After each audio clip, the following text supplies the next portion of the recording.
Hello नमस्कार दोस्तों, आप सभी का हमारे चैनल पर बहुत बहुत स्वागत है। और आप मेरे साथ पढ़ रहे थे भारतीय इतिहास। भारतीय इतिहास के अंदर जो सिंधु घाटी सभ्यता थी, उसके अंदर जो मेरी पिछली वीडियो थी उसमें हमने हड़प्पा को समझा। और जो 7 महत्वपूर्ण नगर थे उसमें से एक दूसरा बहुत ही महत्वपूर्ण नगर था लोथल। तो जो आज की वीडियो होगी इसके अंदर हम लोथल के ऊपर बात करेंगे कि लोथल जो है वो सिंधु घाटी सभ्यता में कहाँ पर स्थित था, इसकी लोकेशन देखेंगे। और जो इससे बहुत ही महत्वपूर्ण जो फैक्ट है, एक बार सिर्फ आप उसको 2 मिनट समझ लीजिए, आपको कभी भी याद करने की ज़रूरत नहीं पड़ेगी। और जितने भी आगामी एग्ज़ाम होंगे, यूपी पीसीएस 2021 का जैसा एग्ज़ाम होगा, आईएएस का एग्ज़ाम होगा, और जितने भी वनडे एग्ज़ाम होते हैं, लोथल से अगर कोई भी क्वेश्चन आया तो गारंटी है कि वो आपका इस वीडियो को देखने के बाद कभी भी गलत नहीं होगा। तो आप 5 मिनट इसे बिल्कुल शांति से और एंड तक ज़रूर देखना वीडियो को। तो दोस्तों चलो शुरू करते हैं आज की वीडियो। जैसा आप ये चित्र देखिए, इसके अंदर मैंने लोथल को दर्शाया है। लोथल बहुत ही महत्वपूर्ण स्थल था। आइए हम बात करते हैं लोथल पे। लोथल जो था वो गुजरात के अंदर स्थित था। भारतीय जो राज्य है गुजरात, जो पश्चिमी राज्य है गुजरात के अंदर जो अहमदाबाद जो ज़िला है, वहाँ पे भोगवा नदी के तट पर स्थित था। कौन सी नदी के? भोगवा नदी। और जो इसकी खोज की थी वो एस.आर. राव ने 1954 में की थी। एस.आर. राव ने इसकी खोज की थी। और ये गुजरात के अंदर अहमदाबाद ज़िले में भोगवा नदी के तट पर स्थित था। भोगवा नदी के, इसको लघु हड़प्पा या लघु मोहनजोदड़ो भी कहते हैं। लघु हड़प्पा या लघु मोहनजोदड़ो। और इसका बहुत ही महत्वपूर्ण फैक्ट है कि यहाँ से 20 समाधि पाई गई है। कितनी? 20 समाधि पाई गई है। और इसको मुर्दों का नगर भी कहते हैं। इसको लघु हड़प्पा या लघु मोहनजोदड़ो भी कहते हैं लोथल को। जैसा आप ये चित्र देखिए, ये भारत का पश्चिमी तट है, भारत का पश्चिमी तट। और ये कचकारण है। और इसके जस्ट नीचे जो है एक खंबात की खाड़ी है। अरब सागर में गुजरात के जस्ट दक्षिण में जो है खंबात की खाड़ी है। और आपको ये 3 लाल बिंदु दिख रहे हैं, लाल बिंदु, और 3 बिंदु ऊपर है। तो ये अलग अलग शहर थे। जैसे कच्छ का जो रण है वहाँ पे जो ये पहला बिंदु है ये था धोलावीरा। दूसरा जो बिंदु दिख रहा है इसको बोलते हैं सुरकोतड़ा, एक जगह है सुरकोतड़ा। और जो तीसरा बिंदु है धीसलपुर एक जगह थी। ये तीनों जो स्थल थे बहुत ही महत्वपूर्ण, ये भी गुजरात के अंदर ही थे।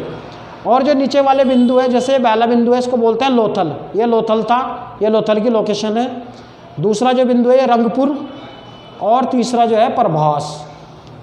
तो लोथल जो था खंबात की खाड़ी में जो है, खंबात की खाड़ी के ऊपर ये था।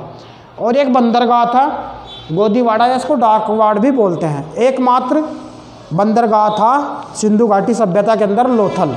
ठीक है, आइए अब मैं आपको लोथल के बारे में समझा देता हूँ कि लोथल कैसा था। देखो, जो लोथल था पूरा वो इस तरह का था। लोथल जो पूरा था वो एक ही 4 दीवारी से घिरा हुआ था। इसके 2 क्षेत्र थे, दुर्ग टीला और नगर टीला। इधर वाले को नगर टीला कहते थे, पूर्वी क्षेत्र को, और जो पश्चिमी क्षेत्र था उसको दुर्ग टीला बोलते थे। दुर्ग टीला। और इसको क्या बोलते थे? नगर क्षेत्र। तो यहाँ पर संपन्न वर्ग था वो रहता था। और यहाँ पे जो जन सामान्य था, कृषक थे, मजदूर वगैरह थे, वो जो सब यहीं पे रहते थे। और अब तक जो था, जो और बाकी जो स्थल है उसमें जो दोनों दुर्ग थे वो अलग अलग 4 दीवारी से घिरे रहते थे। लेकिन लोथल जो था वो एक ही रक्षा प्राचीर से घिरा हुआ था। जैसा आप चित्र में देख रहे हैं, ये एक ही रक्षा प्राचीर से, नगर क्षेत्र और दुर्ग क्षेत्र दोनों जो है वो एक ही रक्षा प्राचीर से घिरे हुए थे।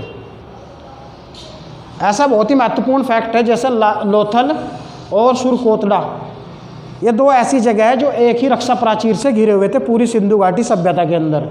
और दूसरा इम्पोर्टेंट फैक्ट है कि जो लोथल है वहाँ से चावल और बाजरा के जो शाख है वो लोथल से मिलते हैं। और जो अग्निकुंड है वो वर्गाकार और वर्ताकार, दोनों तरह के जो अग्निकुंड के शाख हैं, वर्गाकार और वर्ताकार, वो भी हमें लोथल से मिलते हैं। जैसा मैं आपको समझा देता हूँ, ये दुर्ग टीला था और ये था नगर टीला। नगर टीला के अंदर से हमें क्या क्या चीज़ें मिली है, जैसे आप ये लाल बिंदु देख रहे हैं, ये थे धान। यहाँ से हमें धान के शाख से मिलते हैं। दूसरा जैसे बिंदु देख रहे हैं चावल के शाख से मिलते हैं। तीसरा जो था बाजरा के साक्ष्य मिलते हैं। और यहाँ से एक छोटी बेलनाकार मोहर मिली है। कैसी मोहर? छोटी बेलनाकार मोहर। एक मोहर, जैसा आप ये बिंदु देखिए, एक मोहर जो मिली है उस पर 2 राक्षस मुँह वाली, ये 2 राक्षस मुँह वाली मोहर थी। और ऐसी जो मोहरें थी वो फारस की खाड़ी में मिलती थी। तो एक ऐसी मोहर जो है वो लोथल के अंदर मिली है। तो इससे सिद्ध होता है कि फारस के साथ भी जो है भारत के उस समय व्यापारिक संबंध रहे होंगे। दूसरा, यहाँ से रंगाई कुंड, रंगाई कुंड के साक्ष्य मिलते हैं। रंगाई कुंड के जैसे ये है। एक आटा चक्की का साक्ष्य मिलता है। आटा चक्की का साक्ष्य लोथल से मिला है। और 2 मोहरें में ऐसी मिली है जिस पर गोरिल्ला या बारहसिंगा की आकृति बनी हुई थी। और ये मोहरें भी जो है वो फारस की खाड़ी से संबंध को दर्शाती है। ये 2 ऐसे मोहरें थी जो फारस में मिलती थी और यहाँ पे भी मिली है।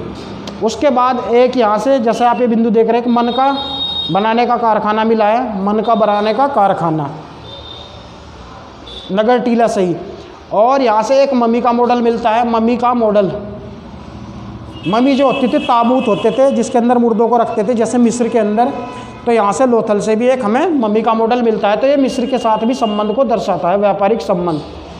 और ये देखिए चित्र, ये वर्गाकार और वर्ताकार, 3 वर्गाकार और 3 वर्ताकार जो है अग्निकुंड के साक्ष्य मिलते हैं।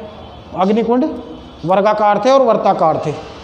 और जो पश्चिमी क्षेत्र था इसके उत्तर में हमें, आप ये बिंदु देख रहे हैं, डॉट डॉट, ये डॉट डॉट आप देख रहे हैं, ये क्या थी? 20 समाधियाँ मिली है यहाँ से, इसलिए इसको क्या बोलते हैं? मुर्दों का नगर भी बोलते हैं। और इनमें से 3 समाधि ऐसी थी जो युग्मित समाधि थी। युग्मित समाधि का मतलब होता है जिसमें स्त्री और पुरुष को साथ में दफनाते थे। तो 3 ऐसी यहाँ से समाधियाँ मिली है लोथल के अंदर से जो युग्मित थी। युग्मित समाधियाँ जिसमें स्त्री पुरुष को साथ में दफनाए जाने के साक्ष्य मिले हैं। तो इससे सिद्ध होता है कि सती प्रथा के साक्ष्य भी सिंधु घाटी सभ्यता से हमें मिलते हैं। और इसकी जो खोज थी वो SR राव ने की थी। ये बहुत महत्वपूर्ण है। ये पूछा जाएगा कौन सी नदी के तट पर था? भोगवा नदी के तट पर।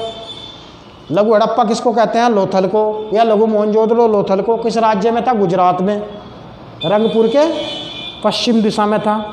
तो दोस्तों ये आज की बहुत ही महत्वपूर्ण वीडियो थी। मुझे उम्मीद है कि लोथल आप लोगों को समझ में आ गया होगा। अगर ये वीडियो आपको अच्छी लगे तो इसे लाइक करें, शेयर करें और हमारे चैनल को सब्सक्राइब कर लें, क्योंकि इस पर मैं UP PCS, IAS और सभी वनडे एग्ज़ाम्स की तैयारी करा रहा हूँ, मेनली PCS और IAS की। तो वीडियो देखने के लिए बहुत बहुत धन्यवाद। Thank you so much.